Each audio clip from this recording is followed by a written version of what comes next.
If you've ever been inside a Tesla store, you're going to notice something right away, and that's the salespeople. They're not there like the typical car dealership salespeople, where you walk in and they smell blood and they get shark eyes and they're on top of you. None of that happens in a Tesla dealership. They don't stalk you, they don't pitch you, they don't pressure you at all. It almost seems like they don't even care if they sell you a car. Tesla actually supports this perspective because their salespeople aren't put on a commission, from what I understand. You're going to also notice this with other brands like Apple or Warby Parker or Patagonia or even Trader Joe's. There's a relaxed, kind of confident aura or vibe you're going to get in those environments, which is a very pleasant shopping experience. You don't want people pressuring you. It creates tension. It's the wrong kind of tension. A lot of times negative tension.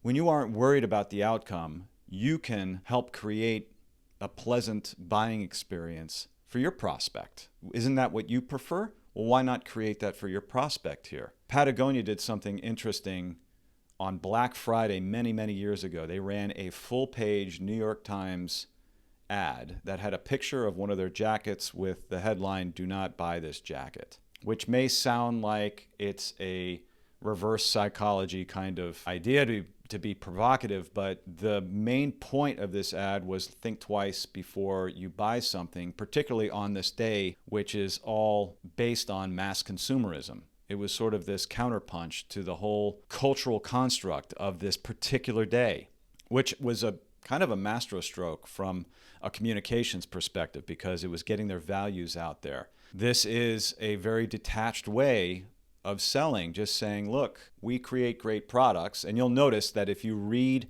it's probably on the fourth paragraph in the copy, they'll start talking about their products. Nowhere else are they talking about their products. They're just talking about the mindset of think before you buy, don't buy what you don't need. But they do say in the copy, if you do happen to buy something, make sure you buy something that's made very well so it lasts longer. And then when you're done with the product, you don't just throw it out. You can recycle it by bringing it back to the store and getting value for that product on your next purchase, which is brilliant. It plays right in with the whole idea of we're here doing better things because we realize that there's an environmental cost to anything that we do, even if it's us too. So they took this high road approach.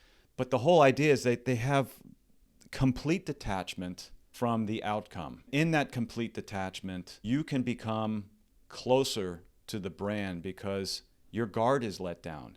There's a different kind of trust that's developed. So are you pitching? Are you pleading? Are you chasing down prospects to close the next deal? And then what would it be like for your prospects if you weren't attached to the outcome?